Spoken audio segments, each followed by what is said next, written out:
So what we're going to do is I'm going to have Dan scoot up just a tad bit more.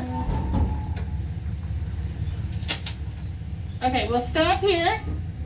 You can kind of see Karma and Lena at the same time as Lena comes down the hillside, but I'm also going to tell you about Karma, so feel free to look at, take photos of whoever you would like to look at.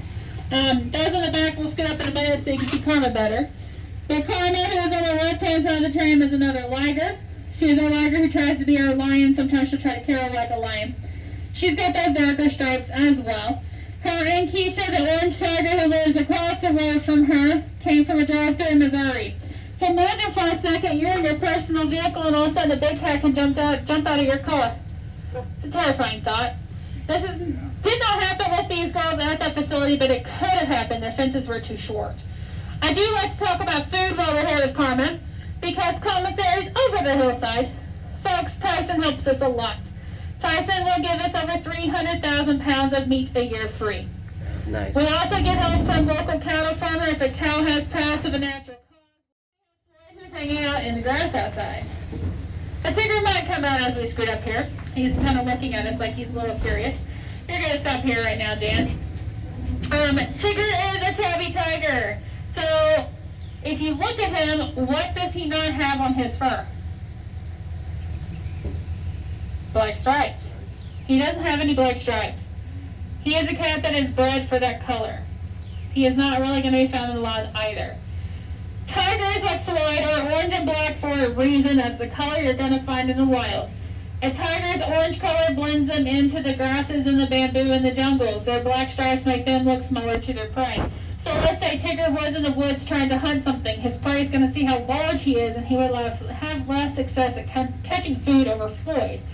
These two tigers came from the gentleman in Oklahoma last year who had the 6 tigers. You guys, these two are not full grown yet either. Whoa. They have a few years left of growing. Tigers stop growing when they're around 5 years old. That is not a pet in any way. Here's where I tell you how we feed, because this is the only habitat you really can see it. The black boxes are the food tray holder. We put their food in the silver tray, so yes, they are fed on a silver platter and it has their name on that tray. We put that tray in the food box holder and remove that lid, and we take those 2 steps back as we talked about. Hey, Tigger. And then Floyd, who's laying out in the grass, he does have what you call metabolic bone disease. He did not get fed properly at a young age. Because these guys actually originally came from a cub petting place who would unfortunately end their lives at 3 months. And the gentleman we rescued them from that fate, but then called us as well. So Mr. Floyd's bones did not develop quite right in his feet. He has a little club feet, and he does have a heart murmur. So he's on medication, and our vet care keeps a very close watch on that. But we'll go ahead and scoot on up and see what else we can see out. Being destroyed. Mr. Danny, go ahead and scoot up a little bit. If you've ever heard of palm oil is the #1 habitat destructor for Sumatran tigers, orangutans, and a bunch of other critters. Oh, no. Folks, it grows naturally in Asia, but not on the scale the industry would like to see. So they're demolishing these jungles and planting areas the size of New Zealand for palm oil to put it in our foods. It's in over half the stuff in a supermarket. Oh. So the way you can help a tiger in the wild, from right here in the U.S., you can actually Google the Palm Oil app, and it will let you look up companies and products. And it will tell you if they're using it or not. Every small part makes a big part. As I said earlier, we have to be the voice for these animals that go through this abuse, but we also have to be the voice for their wild counterparts as well. And we'll stop here for a second. Question for you now. Wow. Why do tigers need white spots on the back of their ears? So predators think their eyes are looking at Woo, them. you got it. They're fake eyes. They use fake eyes just like a butterfly and a moth. They are an attacker. But folks, they do not want to get attacked. And we're going to see pretty Athena sitting out here. And Chuck is going to be out in the corner over here as well. So he's going to be a little harder to see, but we're going to stop right up here so they can kind of see Athena first. Alright, you're good here, Dan. So as you take your photos, I'm going to tell you about the Branson Rescue I've referred to a few times. Folks, the Branson facility was a fake roadside zoo that told a 15, 16-year-old volunteer that he could go in the habitat there to take a photo with the cats, these tigers. Unfortunately, he went in, he tripped, he fell, and he was attacked. He is alive, but you guys, he is paralyzed at 15, 16 years old. Had he lost his life, you wouldn't be getting your photo right now, because those cats would have lost their lives too. So this is why I say, please be nosy. Call a place and ask them questions. Call them up and ask them, do your animals have vet care? Do you travel with them? Do you allow people to interact with them? Can they get out of the view of the public if they want to? Ask questions. Because if people stop visiting these fake places, they will gradually go out of business, but if people continue visiting the fake places, nothing is ever going to change. And we have to be their voice because they don't have their own. Granted, when you call a place, you might get a gift shop. They may not know all the fine details, but they can direct you to someone who does. And I always like to say, if you call a place and they get mad at you for asking questions, they really shouldn't get mad if they're a real place, because real places want questions. Hanging out in his corner, camouflaging oh so well. He is a lion, he is bigger than a peanut. So even though these guys are in cut grasses in their habitat, they do still find places to hide really well. We let these grasses grow here on the outside because it gives them some things to hide in, and it gives them that camouflage and a safety net as well. So. Oh, he's getting up. You had to stop for a second, Dan.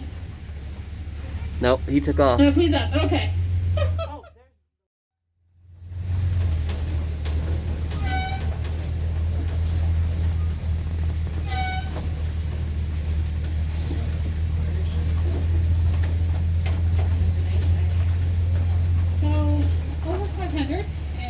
Robbie, I'm going to tell her that. Can you guys kind of see? Okay, you're good here, Dan. So Robbie and Tommy. Robbie is the solid white tiger, and we can see these guys from the Discovery area as well. Tommy is the tiger with the black stripes. So Robbie, who's playing with the ball, he weighed close to 700 pounds when he rescued him. He was 4 years old, you guys. He was overweight. These cats came from that gentleman in Oklahoma with the 6 tigers. This gentleman did not know how to properly care for these animals. Robbie had to go on a diet. They both had to go on a diet, but Robbie really had to go on a diet because he was very large and that was very unhealthy for him. To give you an idea, people, when we first got them, people pulled into our parking lot and they thought we had rescued a polar bear because he was very large and white. He could get on the platforms, but he really could not get on the very tip top of the platform because he was so large.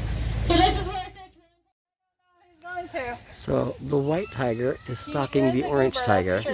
Well, she was. I was hoping she'd like run up and jump on him or something and do a little playtime, but she's starting to relax out of that stalking mode. She's like, yeah, whatever. Nice and cool right now, so that's probably right, a little playtime. Yeah. But it doesn't look like she's gonna do it. She's like, yeah, whatever. He's a bum. He's a scrub. They are old tiger toys and tiger and bear toys up there as well.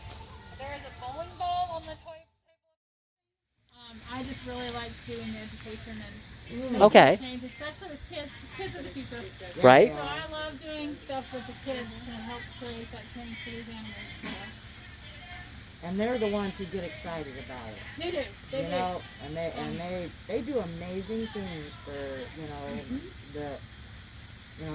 I've just seen some of my, I volunteer at the animal shelter, and, you know, the kids are like, put their birthday money to buy dog food or, you know, help raise money to do this or that. We see thousands of school kids in a year, and actually, over in Rogers, over the middle school, one of the middle schools over there, horrible, I can't remember. But they, every year, the 5th grade class does a fundraiser for Turpentine, and every year they raise over $1,000. Wow. A group of 5th graders. Isn't that sweet? Now, do you give them did you let the 5th graders take a free tour?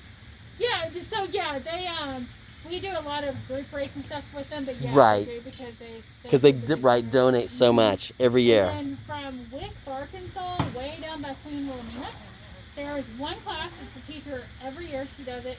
She has her kids do bake sales, lemonade stands, everything, and they raise, it's usually around the same amount.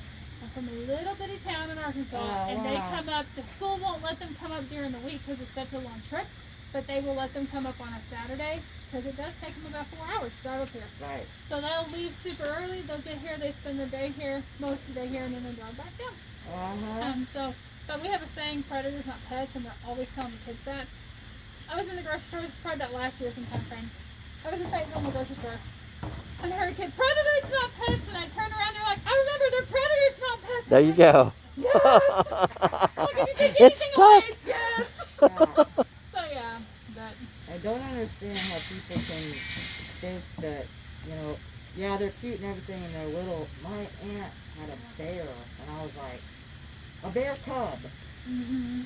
And I was like, the bear cub in just a matter of months is going to outweigh you and be able, you know, it's claws are already like, you know. And like these girls right here, they destroyed this when they were less than a year old. Those are teeth marks. Yeah. Yep. I mean, you know, cub petting. But the problem is when people go to these breeders are telling these people, oh, if you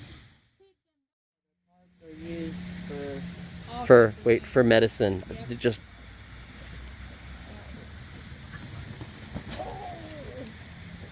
he's like Pinja. I just ninja'd you. So Kisman's the one that laid down. Tanya's the one stand up. Tanya's got darker stripes than her sister. They're pretty spunky today. I don't know.